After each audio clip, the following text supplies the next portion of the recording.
India's labor system has undergone some quiet changes without notifications, excitement, or flashing news.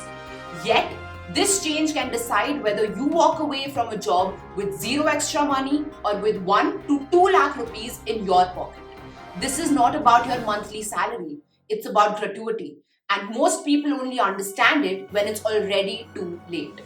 Imagine working at a company for 4 years and 11 months, giving it all your time, energy, and your weekends, and then walking away with absolutely nothing extra when you leave.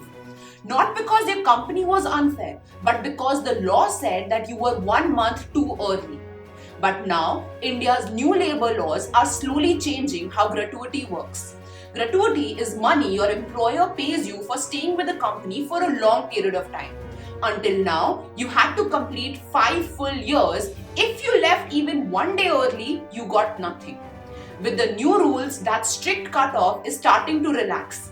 Instead of everything depending on one exact date, your years of work may start counting sooner. Each state will decide when the change comes into effect, but this is a change in the right direction.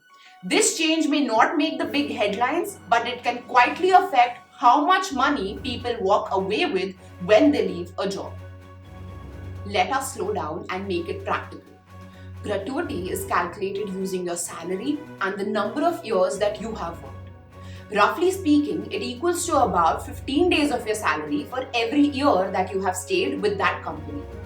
If someone earns 30,000 rupees per month and completes 5 years, then the gratuity amount comes close to 80 to 90,000 rupees.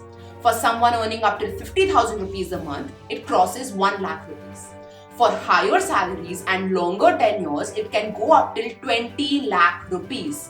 And 20 lakh is the legal cap to the gratuity amount. This is not a tiny amount, and this is money that many people unknowingly walk away from. If eligibility eventually starts earlier for more people, even by 1 to 2 years, it means a larger part of your working life starts counting towards your exit money. In simple terms, staying long enough can quietly increase the money you take home at the end of the day by 10 to 20% compared to someone who switches their jobs impulsively. The difference does not come from working harder, but from staying put at your job for a longer period of time. This is where psychology and evolution enter the picture. The human brain is wired for immediate rewards because we have evolved to grab what is available now, not to wait 5 years for something that's invisible. Your monkey mind understands your monthly salary, your instant hikes, your quick job switches. What it struggles to understand is delayed rewards like gratuity. So, when an opportunity comes with a slightly higher salary than today, the monkey mind jumps and it sacrifices the long term money that was quietly accumulating in the background. This behavior is not stupidity, it's just your biology. Gratuity rewards a behavior that the monkey mind struggles with, which is staying put long enough for time to work in your favor. The new labor direction supports people who can think beyond immediate gratification. This is financial evolution, not earning more faster but leaking less over time. When you understand this, you stop asking only how much am I earning this month and you start asking how much am I quietly losing by leaving early. Coming to what you should all do with this information. The first step is to know your eligibility and understand how long you need to stay for gratuity at your company.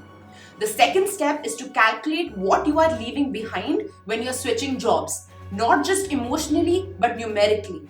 And the third step is to train your monkey mind to respect delayed rewards because most long-term wealth is not built by chasing speed but by staying long enough for systems to work in your favor. These new labor codes are not just about a policy change, they are about patience.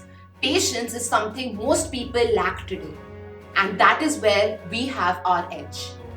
So, now, as I always say, financial freedom is not the finish line, it's just the altitude where your perspective changes.